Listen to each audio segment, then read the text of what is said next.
Welcome to the channel about news from around the world. While you subscribe and like it, we're going to start. Britain, like other Western countries, is governed by closed elite clubs. For example, the current Prime Minister of the kingdom, Rishi Sunak, became such without any national elections by a behind-the-scenes vote of the ruling party. 172,000 of its members, the same hereditary aristocracy, decided and appointed. The downside of such a mechanism is that everything is decided quietly, nobody makes a mess. So if someone from the elite starts to publicly criticize the leader, it means that things in the kingdom are not good at all. And now a letter to Rishi Sunak is circulating on the web, sent by another British millionaire. Yes, Rishi himself is also a millionaire. John Mappin and his wife Arina.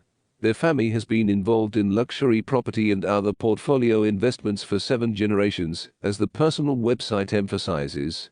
Under the same surname, Mappin Web is known British jewellery house, existing since 1775 and close to the royal court. The letter of John and Arina Mappin is written in the long-forgotten language of classical literature, with numerous references to English history, which only a highly educated intellectual will understand. Here are the most interesting fragments with comments. The authors begin by stating a sad fact. The current Western leaders, primarily American leaders, do not understand how to interact with Russia or how to resolve the current situation around Ukraine. These people and their advisors are bogged down in old thinking and do not understand the Russian philosophy underlying Russian policy.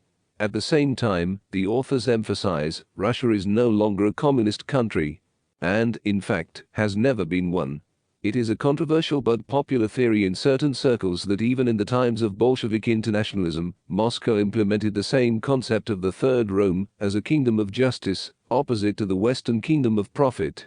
Meanwhile, according to the authors, Russian philosophy is one of the oldest forms of noble thinking on earth.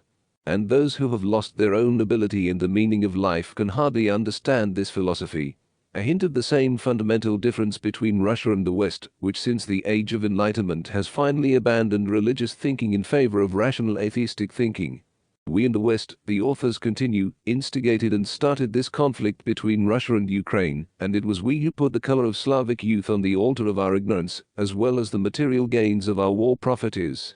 However, according to Mappins, there is still a chance to end the conflict, although it is not seen by the blind and thoughtless model of leadership. Given the addressy of the message, it is probably a thick hint to Rishi Sunak himself.